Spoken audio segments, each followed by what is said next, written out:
what's up guys? This is Phil Ebiner from videoschoolonline.com. Thank you so much for being here today for this webinar on an introduction to After Effects Creative Cloud. If you're coming live online right now watching this, thank you so much for being here. If you are a future viewer, well, we are just as happy to have you. So let me just lay out exactly what I'm going to be going over in this webinar. Basically, I just want to get you accustomed to the After Effects program because I know how hard and scary it is to open After Effects and try to learn it. For the first few times that I opened up After Effects, I took a look and I shut it off because I didn't want to have anything to deal with it. There's just too many things. As you see on your screen right now, this is what happens when you open up After Effects to start out. You just get this giant mess of text, buttons, windows, and don't you worry, because after this webinar, you will know exactly how to start a project. You will know basically what the main things to do in After Effects are, and you can go from there and build upon it.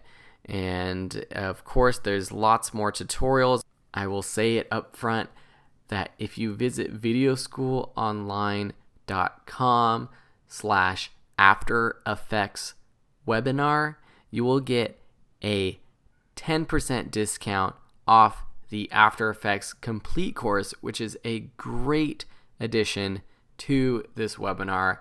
It will cover some of the things we cover in this webinar a little bit further, and then it builds onto that with hours and hours and hours of more content, advanced tutorials, and more. I also have courses on advanced topics such as shape layers, professional lower thirds, creating video intros in After Effects.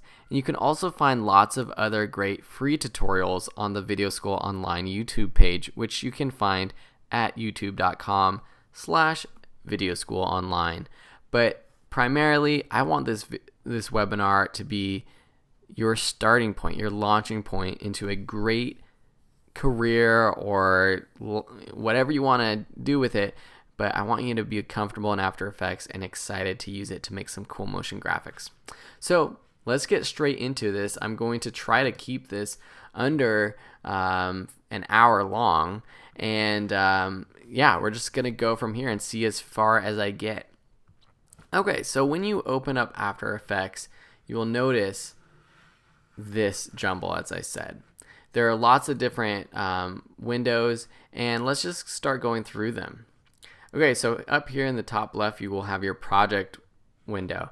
This is similar to if you use Premiere Pro or another video editing software. This is where you put your files. This is where your list of compositions will be. And compositions is a term that I will use a lot in this webinar and in my After Effects courses. A composition is basically a sequence that you would create in Premiere Pro, for example, but it's basically a new sort of project within this overall project that you save.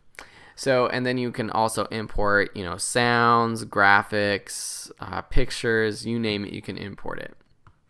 We'll go over some of these other things a little bit more later, but for now, in this middle, you will see your composition viewer, basically. So once you start a composition, you will see it here.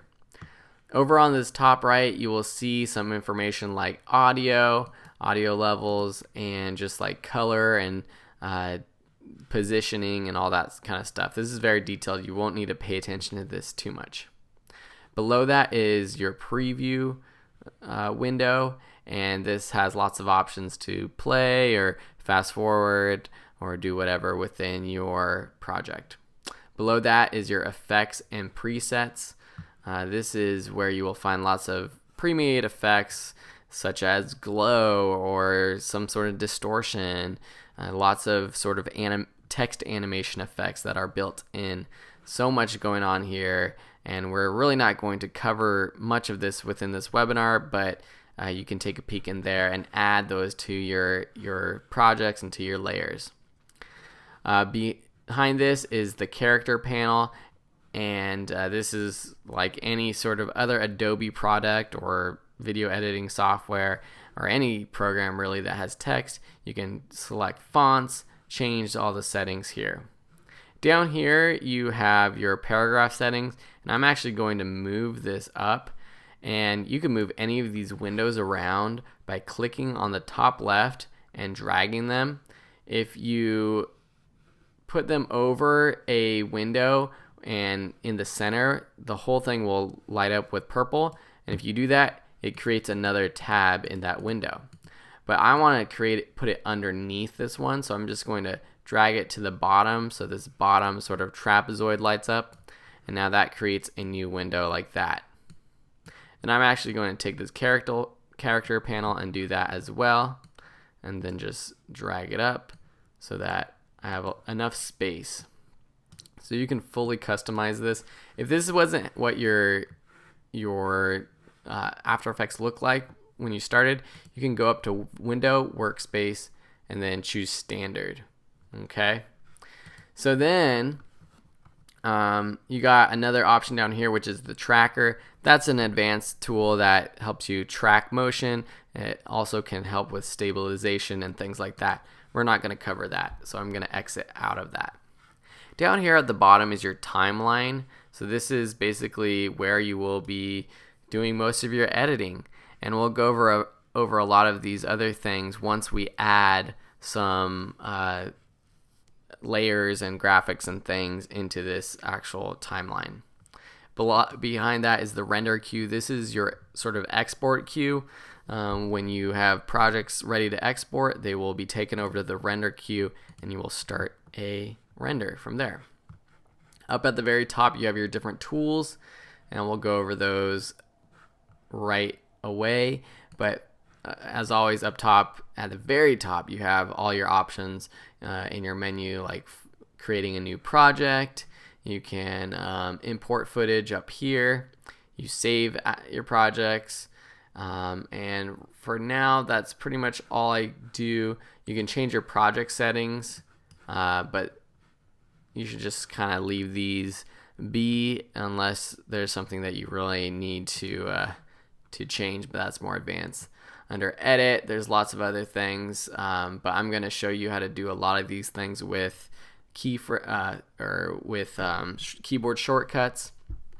Over to the right, under composition, there's lots of options for creating a new composition, layer, effect, all these things. We'll go over some of them in this webinar. Okay, but first we're going to have to start a new composition.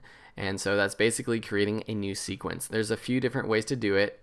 One is to go up to composition and select new composition, or you can press Control N or Command N if you are on a Mac. And from now on, if I say Command N, I'm on a Mac. If you're on a PC, just know that that means Control N. And if I ever say Command, just know that it means Control. Or you can go down here to this little, it looks like a film still, and you can say create new composition. So I'm going to do that. Once you start that, this composition settings dialog will pop up. You can name your composition. This will be called webinar composition. And then it has all these settings. You can change the frame rate. You can create a 4K or a 2K project. You can create something really small, for example, if you have a web banner, or you can just customize it and create your own.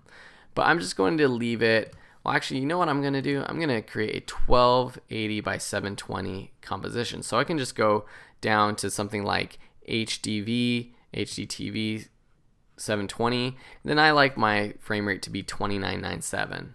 So I'm going to leave it like that. And then down here where it says start time code and duration, this is the only other thing that you want to really change for now. I'm going to just make this a 10-second duration. There's all sorts of other things that you can change. You can change the frame rates to 60 or 8 or whatever. And then underneath this basic tab, there's even advanced tabs, but this gets really in depth and we're not going to cover that right now. You can change the background color of your composition, but I would just leave it at black. Once you're happy with your settings, select OK.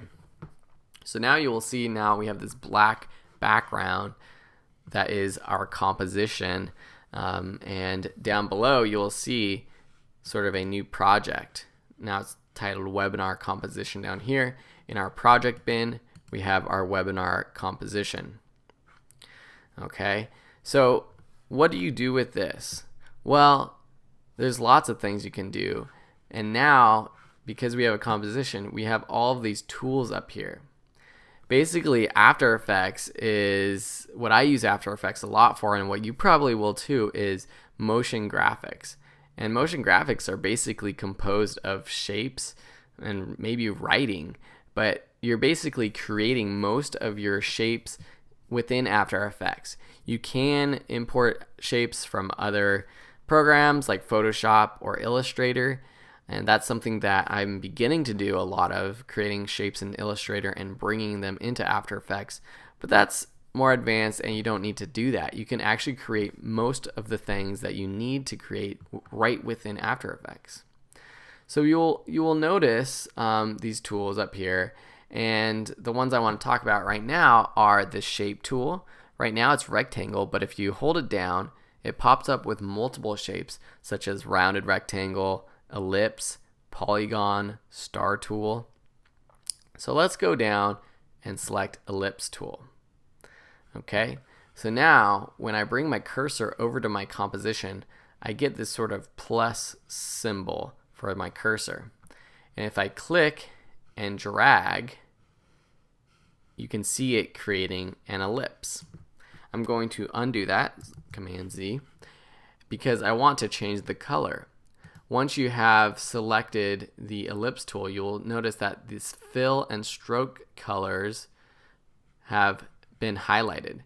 When I have my pointer selected or my selection tool selected, I don't see those options. But when I have one of these ellipse tool, pen tool, or horizontal, not horizontal type tool, but I guess just pen tool and ellipse tool, I have the option for color. So I'm going to go in there and I'm just going to select a color that's a little bit more pleasing to the eye than something like that brown color. Okay, so I have this nice green stroke I'm going to leave off, but I can click the stroke and change the color there. But to add the stroke, actually, I need to change the pixels of the stroke width right here. And just to show you what that looks like, so if I have 5 pixels of black, well, you're not going to be able to see black, so I'm going to change this to white. And you click and drag and create an ellipse. Now I have an ellipse with a white stroke around it. But again, I'm going to undo that and make the stroke 0 because I don't want a stroke right now.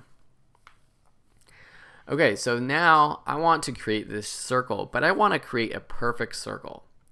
Well, once I start clicking and dragging, what I can do is hold the Shift key down, and that locks it into a perfect circle. You see? So now I have a circle on my composition. And you see down below here, it created this shape layer right here. And it's what you call in After Effects, it's actually a layer. So we can duplicate this and create more layers, and those will appear in our timeline. But I'm going to create another shape. This time I'm going to choose the rectangle. I'm going to change the color to something that sort of maybe matches a little bit. It kind of complements this teal. And then I'm going to click and drag and create a new shape. Okay, but again, I want a perfect square, so I'm going to hold Shift down, and now that creates a perfect square. So now if I change over to the selection tool or press V to do it, so I can either click it up here or press V, I can move these shapes around. Okay, so I have all sorts of control, and I can start basically building a composition like this. Say I want a background. Well, what I can do is an easy way to create a background is to just, with the rectangle selected, choose your background color. So maybe I'll do like a gray. I can just double click this and it creates a gray shape. And I can move this layer down below my shape layers. So I literally just click and drag it below and it creates that background. But I want to keep these things organized. And so let's get down here into our sort of timeline. First, I'm going to make this timeline window a little bit bigger so it's easier for you to see. Then right here, underneath the composition window, you have all these composition options. To the left, you see 100%, and that's telling me that I see 100% of this composition right now, the size. I want to change it to fit up to 100%. So now I only see I see the whole composition. There's other options like this one to the right of the percentage. You can click and hold and turn on title safe or proportional grid. These things help you align text and shapes and things like that. You can also add even more grids. You can add rulers, sort of like in Photoshop, and create things like that to really be a perfectionist about these things. So I'm going to select off all of these for now. You can continue to the right. You see take snapshot. This will take a still image of your composition. Where it says full, you can drop this resolution down from full to half, third, quarter, or customize it. This is good because if you have a slower computer, you're not going to be able to render or preview your composition quickly. And so you might have to change it to like half quality. You can toggle on and off transparency. So say I get rid of this background. I'm just going to select it and delete it. So I just hit the delete key on the keyboard. Say I'm creating a composition with no background. It can either be a title sequence or a lower third title, or it could just be some sort of composition that I'm going to be putting over some other video with shapes or something like this. How do I know what's transparent or not? Or how do I know the background is transparent? Right now it just looks like I have a black background. Whoops, I went from fit to 100% to 1.5%. So how do I tell if this is black or not? Well, I can toggle on and off transparency grid to show what's transparent or not. And this really helps when you are creating lower thirds or things like that you need transparency. There's all sorts of other options, but we're just going over the basics in this webinar, so I want to keep it that way. So we're not going to pay attention to anything else. So let's get back our background. So I'm going to double click the rectangle tool. Or another option is to press Command Y, and that creates a new solid.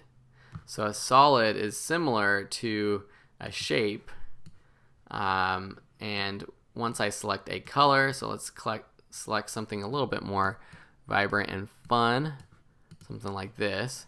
So this is creating a new solid. What it does, it creates a shape that's the entire frame size or composition size. For now, you can do either. There's different things that you can do with solids versus shapes, and you can get really advanced with shapes. But for now, all you need to know is how to create some sort of colored background. And you can do that either by creating a new rectangle by double clicking, or you can go up to Layer, New Solid, or Command Y. Okay?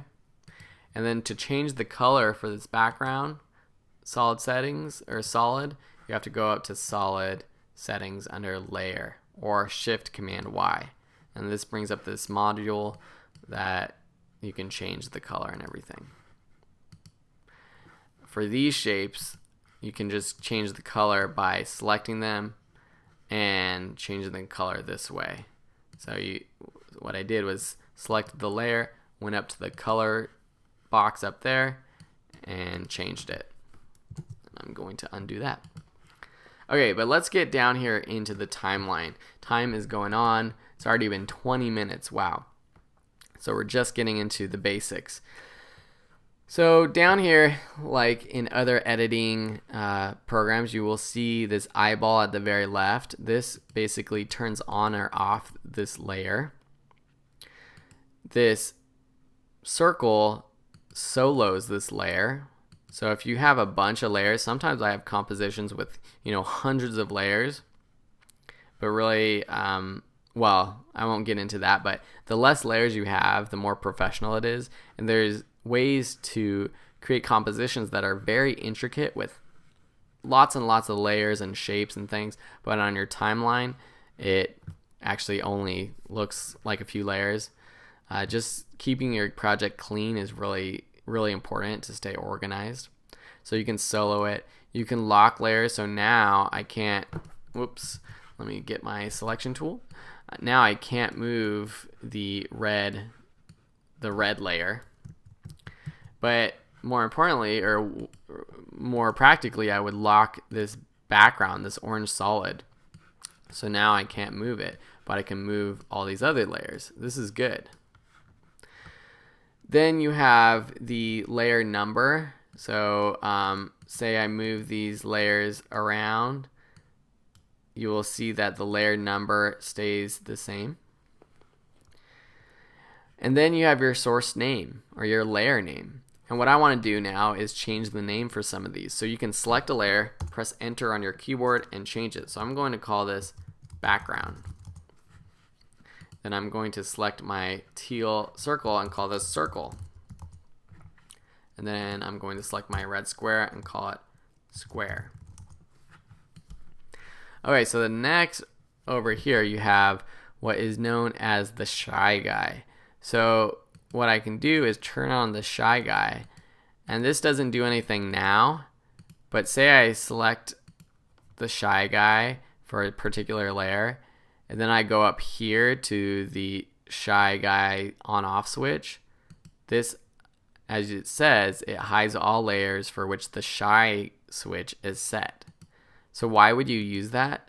Well, it's actually pretty practical. Say you have a background and you're completely done with that, and you don't need to make any more changes, but it's taking up space and mind space and everything in your timeline, but you don't want to see it. You can hit this shy guy switch on and then turn it on, and now you don't see it. The background is still there, and you can still move it actually if you click it, but I want to lock it like I did before. But now it's just there. I can't do anything with it. If I want to, I can unshy it and then unlock it, but it just makes your composition or your timeline a lot cleaner. Alright, so there's different advanced things right here. We're not going to talk about all of them. Motion blur is important. If you're creating motion graphics with shapes moving around or text flying around, checking this motion blur box and then turning it on by enabling motion blur up here will make your graphics look more natural, because in movement in nature there's actually a lot of blurriness already, and so turning that on can help you make motion look more natural. There's this 3D switch, this 3D layer, which will make your layer 3D. And if we have time today, we'll go over that a little bit. Okay? And then there's different settings over here, but for now, that's all I want to show you in that. So now you have a pretty good grasp of what After Effects looks like, where things are, but you don't really know what you can do with After Effects. You can create shapes and stuff like that, but what's different here with this composition with these two shapes and a background, what's different here than doing it in Photoshop or something like that? Well, we're not creating still images in After Effects, we're creating motion. And so let's dive into how you create that motion in After Effects. It all comes down to something called keyframes. Now, you might have heard about keyframes before, but for all those out there listening that have no clue what keyframes are, or for those of you that have only heard about it but don't really know what they do, let me explain. So a keyframe is basically a way of telling a layer what to do at a certain point in time.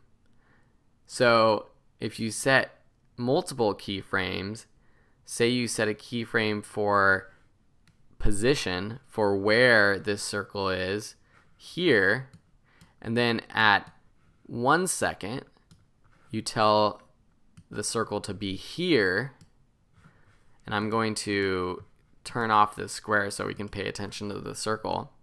What's going to happen? Well, from 0 seconds to 1 second, it's telling the program to literally move it over time. So let's show you this. And to show you this, I'm going to have to dive in further into these layers before we actually do that. All these things keep popping up before I can really do anything because there's so much that you need to know.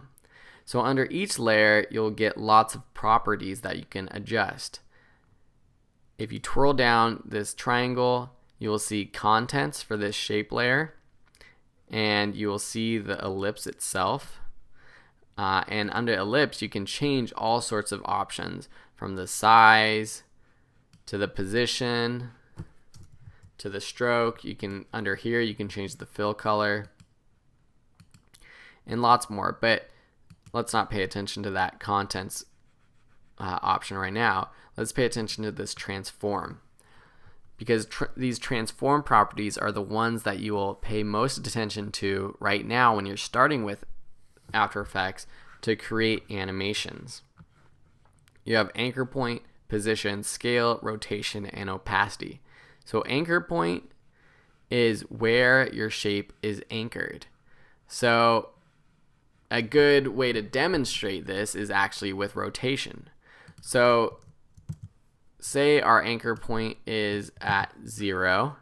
Well, right now it's just 0 is where I had set it originally when I created it. But let's actually move the anchor point to the center of this circle. And to do that, we have a handy tool up here called the pan behind tool, or the anchor point tool, and you can press Y on your keyboard to bring it up. And you'll see this sort of circle with a plus sign behind the or in the middle of this circle. This is the anchor point. You can select it with this tool and move it around. Without this tool selected, if I tried to do that, I would just move the whole shape. But I'm going to, but instead, I'm using this pan behind tool and I'm moving this anchor point. And as you can see, as I move the anchor point, it's moving the anchor down here. And it's actually moving the position too, but it's not actually moving the position of the shape. It's just moving the position when referencing to this anchor point. Lots of in-depth stuff that you don't need to really know. Just know that that's how you move the anchor point. So what the anchor point does is it anchors the shape, sorry about that, shape to that point. And if I rotate it, you will see that it's rotating around that point. And so now you see here you have this rotation property where you can rotate an object. But say I move the anchor point to the bottom, and then I do rotate. Look at that. It's rotating around that anchor point. Okay? So that's what anchor point is. Then you have your position, and that's basically where it is in the composition. And you can do that using the selection tool and moving it around. Or you can use these things, these X and Y positions. Scale is here, and you see here it scales down to according to where the anchor point is. let's again use the anchor point pan behind tool to move the anchor to the center. And then use the scale to scale down. You'll notice it's now scaling down from the anchor point. And then opacity is just opacity, so you can create cool, interesting fades with this, or make the different objects, a little opaque if you want.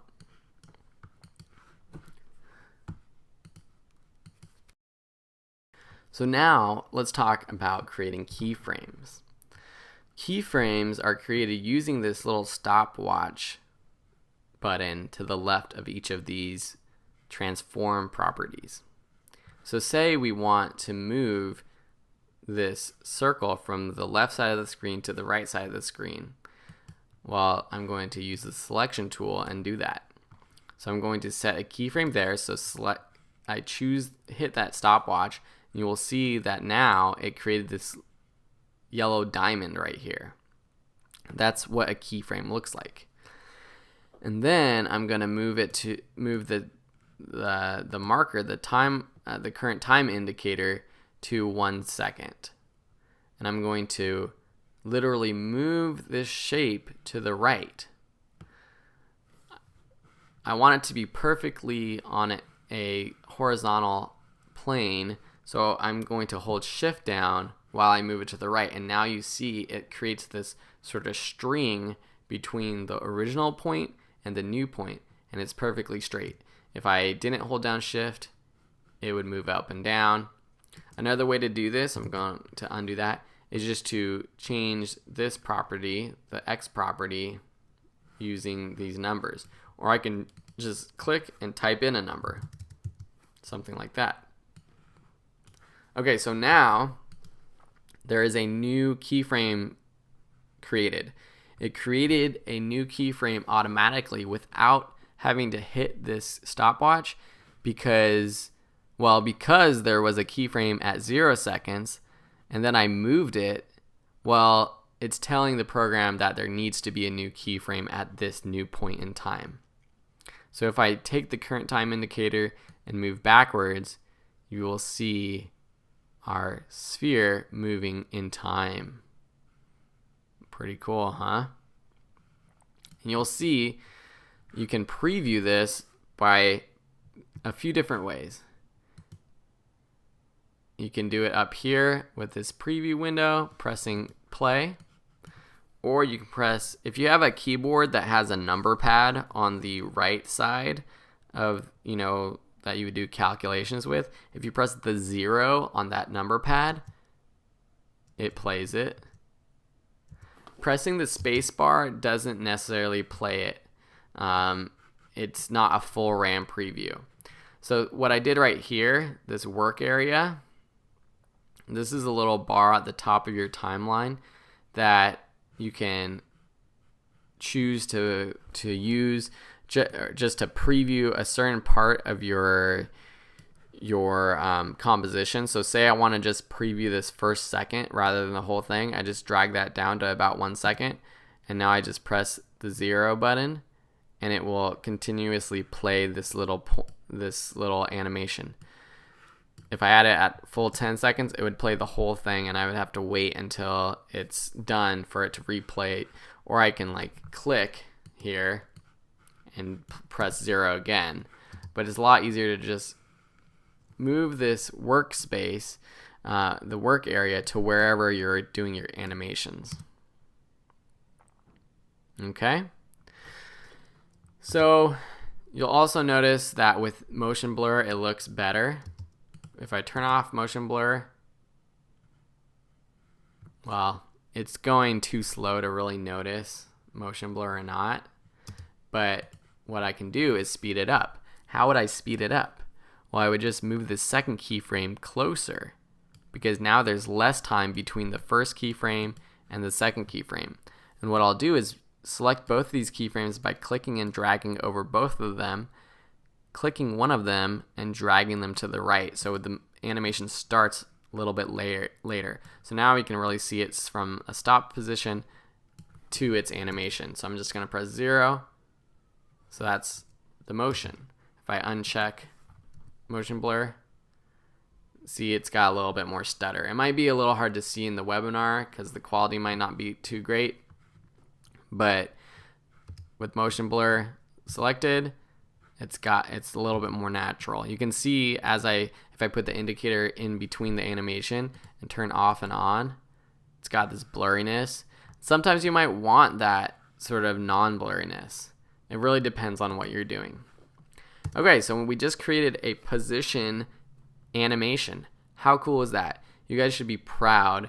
If you're following along trying to do this as I go, there's going to be a recording of this that you can watch afterwards where you can pause and actually take your time to do it. So that's position. Let's do the same for scale. Say we want it to get smaller as time goes on. So right here, when it begins its animation, so I can go to this keyframe with the time indicator, I'm going to select a scale keyframe. So set that on by clicking the stopwatch.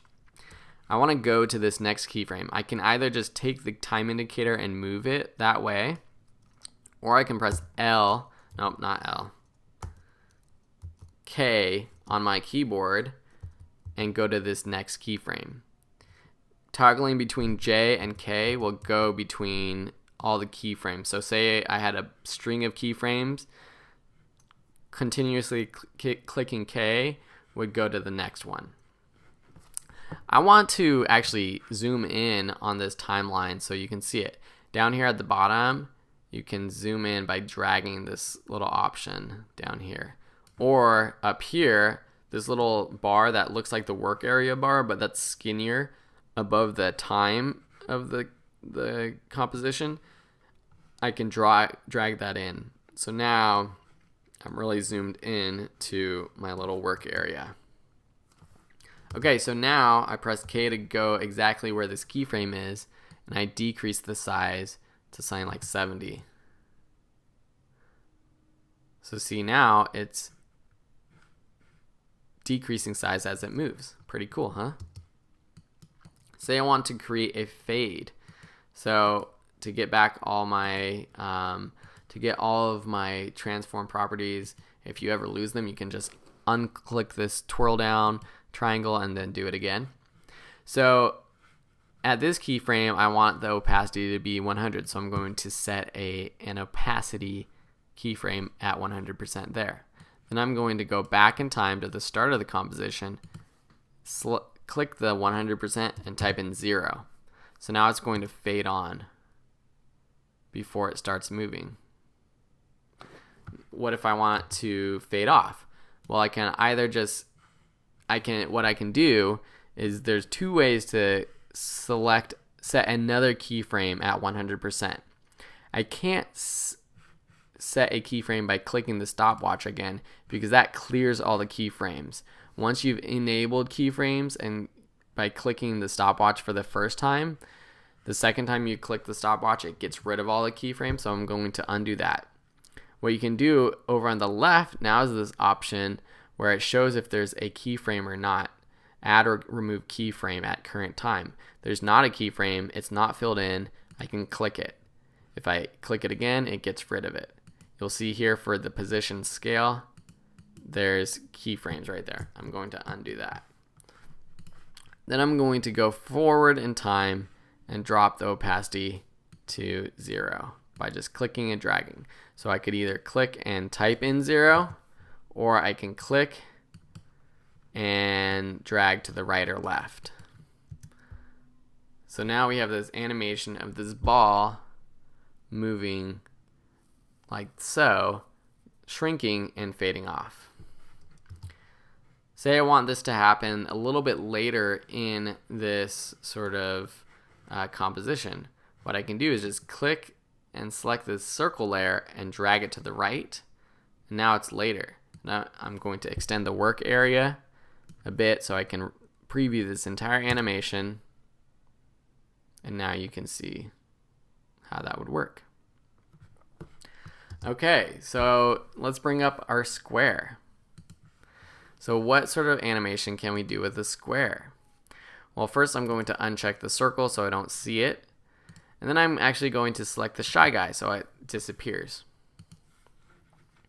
So with the square, what I can do is, how about let's make a new shape. I'm going to create a sort of a new lower third type shape for you guys. So I'm going to just delete this layer. I'm going to take my rectangle tool and drag on a lower third bar. So super basic, not fancy or anything. Just going to change the color to something a little bit more bearable to look at. Something like that. So say I want this bar to like kind of pop on as a lower third would. Well, I'm going to go to about when I think it should pop on, when the animation should be done. And I'm going to bring up my position function, or my position transformation property. I can either do this by dropping down these, this twirly thing, and then dropping down the transform twirly thing. That's actually the official name of it, twirly thing. Or if that's not popped down, what you can do is press P, and that just brings up position. T brings up opacity, S brings up scale, R brings up rotation, A brings up anchor point. Again, A brings up anchor point, and if you click it again, it makes it disappear. S brings up scale, T brings up opacity, R brings up rotation, P brings up position. So what do? I set a keyframe here. Then I go backwards in time, because this is the end of this motion. I want it to be there, to like 5 frames. And then I'm going to just drag this property, the X property, to the left until the bar is off screen. I'm pressing 0 to preview this.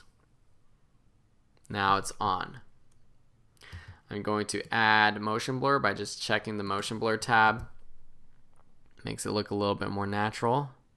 That's pretty cool. One thing that you can do with these keyframes is play with the speed of the keyframe. So this is getting a little advanced, but I think you're up for it. Say I select this keyframe, or just right click the one at the end. There's some options, but one is called Keyframe Assistant, and that's easy. There's different ones, but right now you see easy ease in, easy ease out. If I just choose easy ease or hit F9 on my keyboard, it turns the diamond into this little hourglass shape. And what that is, what easy ease is, it's slowing down the animation as it gets closer to this keyframe. Whereas if I just had the 2 regular keyframes with no easy ease, the speed of the animation between these 2 keyframes is the same at all points in time. So right here on the time, it's the same speed as here. And this creates sort of an abrupt stop at the end of the animation. But if I right click, set easy ease on, it sort of slows into it. And you can see how it looks a little bit more natural. So playing with easy ease is really good for your animations. Okay, so let's see how we're doing in time. 45 minutes. Okay, so I think I want to spend the next 5 or 10 minutes looking at text, just to show you your options. And this is perfect because now I can sort of show you how to finish this lower third with this amazing bright orange background. So you select this horizontal type tool. You can click anywhere in your composition. So I'm just going to click around where my lower third bar is, and then you can just type. Say you would put your name there, so I'm just going to put my name. Now I can't just click this and start moving it around and playing with it until I have my selection tool checked. So I'm just going to hit the selection tool, and now I can move it around. First I'm going to rename this shape layer to lower third bar, something like that. And then this can be Phil Ebiner. Then I'm going to go over to my character window. and paragraph, I'm going to make this left justified. And so what that really is saying for text, it's moving the anchor point to the left side. So now if I bring up rotation, if I press R on my keyboard to bring up the rotation property, you will see that the anchor point is on the left. If I choose center justified, I don't even know if that's a thing, center justified or just centered, now rotation is around the anchor point in the center. So that's a good way to think about your anchor point. What justification does it have? What is it, left justified or right justified or up, top, bottom, or whatever? So let's make it left justified. Now I'm going to change the text, the font to something I like. So right now, let's see what could be cool. I have a cool text font I chose, Jersey. So this is a font I'm using for a new podcast of mine called Sports Life Show. You can check it out at sportslifeshow.com. It's a little plug. I do it with my friend Christian Hartnett. We talk about sports life and everything in between. We come out with new podcasts every week. Check it out. Okay, so now I can change the text size. And you can see here it's growing from that anchor point, from that left justified text. So I can make it fit right. And then there's all these different options. So I can add a stroke if I wanted to. By this option, you see these 3 bars on top of each other. I can add a stroke. So say I want like a black stroke. You can change the color by switching between these 2 things right here. Swap the fill and stroke. And then to change the color, I can, click the actual color where it is black and change it. Now, colors are very important for creating motion graphics. You want to have a good sense of style, and these, I will tell you right now, aren't great colors. But let me choose something that is, so that you kind of can tell what would be good colors. For this lower third bar, let's choose something maybe that's a little bit complements this blue. So what I can do with this eyedropper tool, I select that, and then I drag it over, and I can select a color. So I select that blue. Now I'm just going to drag this around to create something that's similar. Or, let me get back to that blue, or just go slightly off color here. Stay at that same level, but maybe go to gray or something like that. Okay, so maybe that's a little bit too similar, but a little bit better. Okay, so now you have all these text options, and on this text layer, again, you have all the transformation properties that you had with the lower third bar. So you have anchor point, position, scale, rotation. So say I have my lower third coming out, and then I want my text to sort of fade on. Well, I can just create a quick opacity animation. Set a keyframe at 100 there, go back 7 frames or so, change this to 0. Now when I play this, it fades on. So that's not the nicest looking lower third, but hey, it's something. Say I want the lower third, the text, to sort of fly out with this lower third's bar. Well, I could kind of set keyframes here, go back in time and and I can just move it here on the actual composition and sort of try to match it up, make sure that it has easy ease so that the motion is the same. Make sure motion blurs on so it matches. That's actually really good and really easy. But to make it perfect, so I just deleted those keyframes, so now it's back to its original state. I can actually sort of, well, it's called parenting. I can parent this layer to the lower thirds bar. It's basically creating a copycat. So it mimics whatever it's attached to this lower third bar, basically. And that's what this parent option down here is. You can, where it says none, you can click that, and then choose what you want it to parent to. So I want lower third bar. So now there's no keyframes, so you would think, oh, there should be no motion, but no, there is motion because it's attached to that lower thirds bar. I'm going to select none, so it's not parented. And another way to parent it is with this little twirligig thing. You can click and drag to another layer. And I'm just going to drag to lower third. Now it's parented to the lower third. And there you have it, this cool lower third popping out. So that's pretty cool. Let me show you some more text effects. So I'm going to actually unparent that. And I'm actually going to get rid of this lower third bar.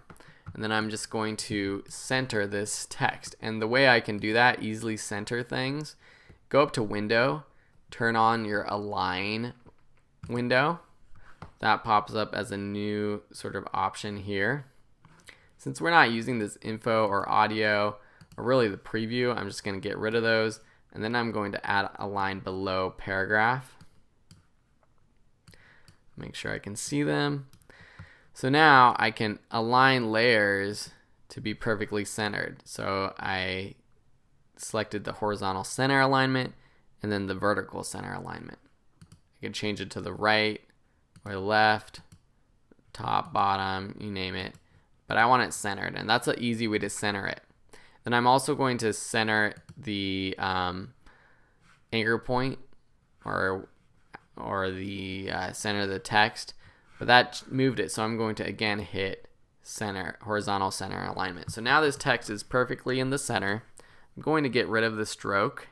So I'm just going to go and change the stroke from 12 pixels to 0.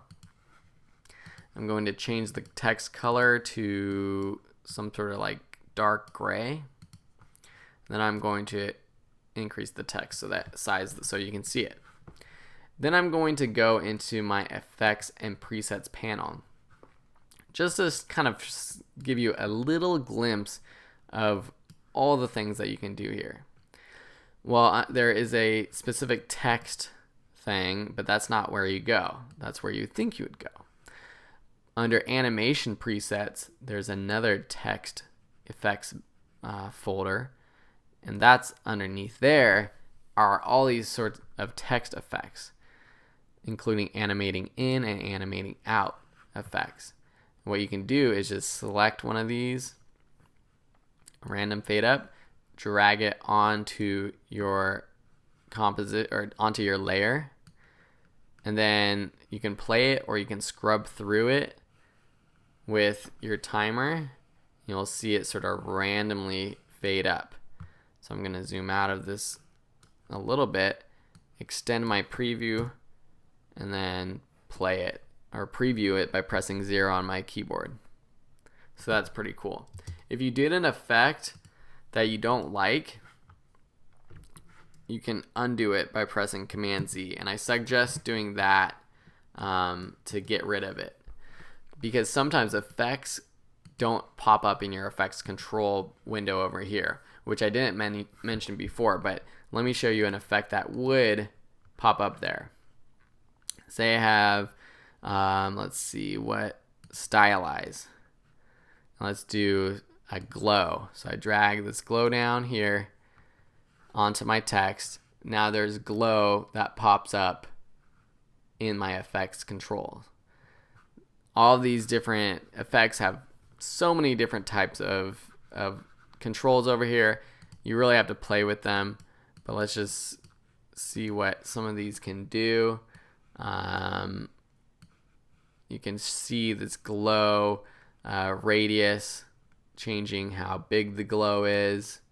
You can change the color. I'm trying to change the color. Well, I'm not going to spend too much time going into glow because there's a little bit more I want to show you.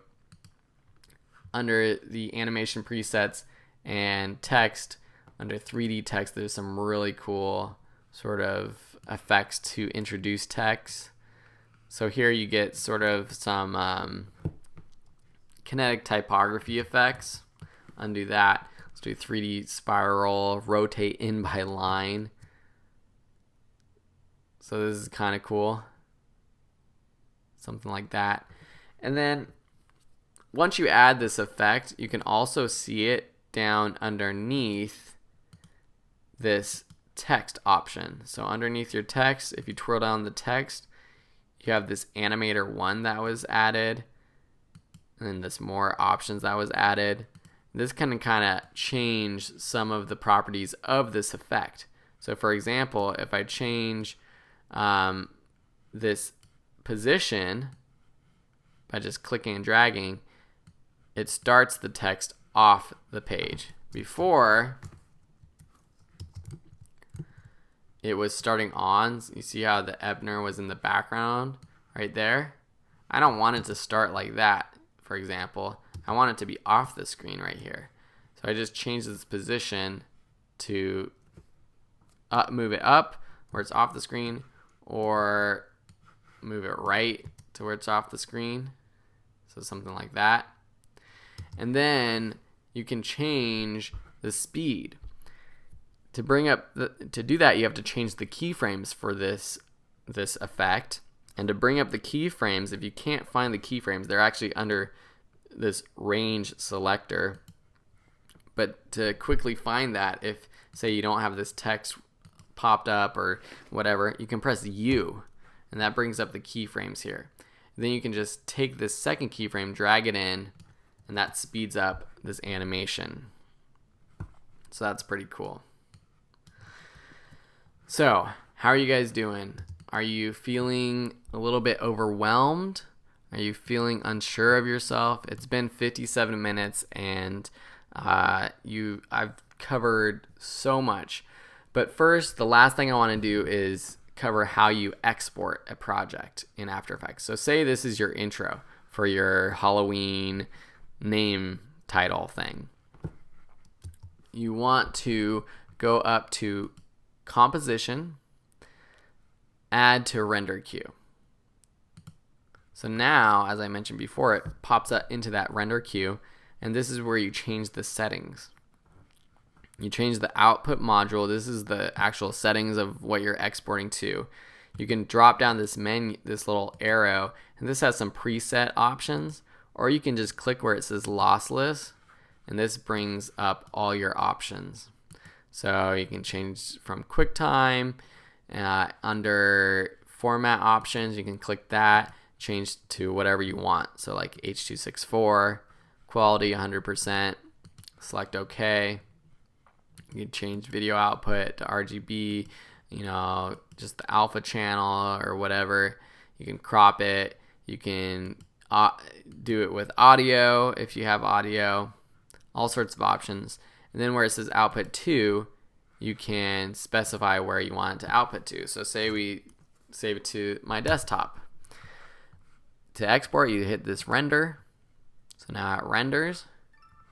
So now if I go to my desktop, I have this webinar composition on my desktop. And I can play it, and that's a cool QuickTime movie with my intro of my name.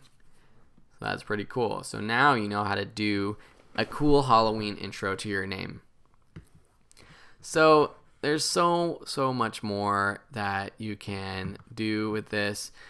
What I'm going to do is, if my internet is working, nope, I don't want to go to Gmail to have you see that. Let's go to videoschoolonline.com.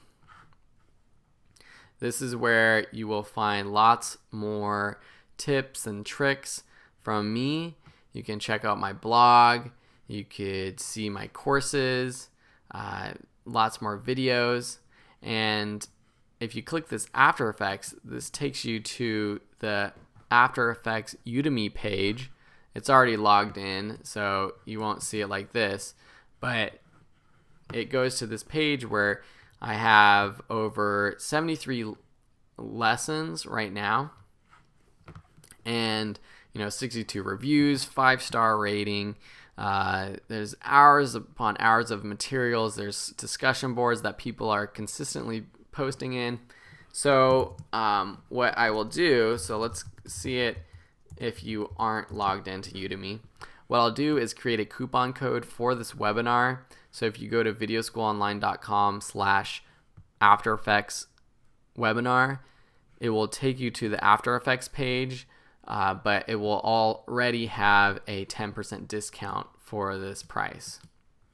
So this is the page you'll see, and it will have the discount already for you to purchase.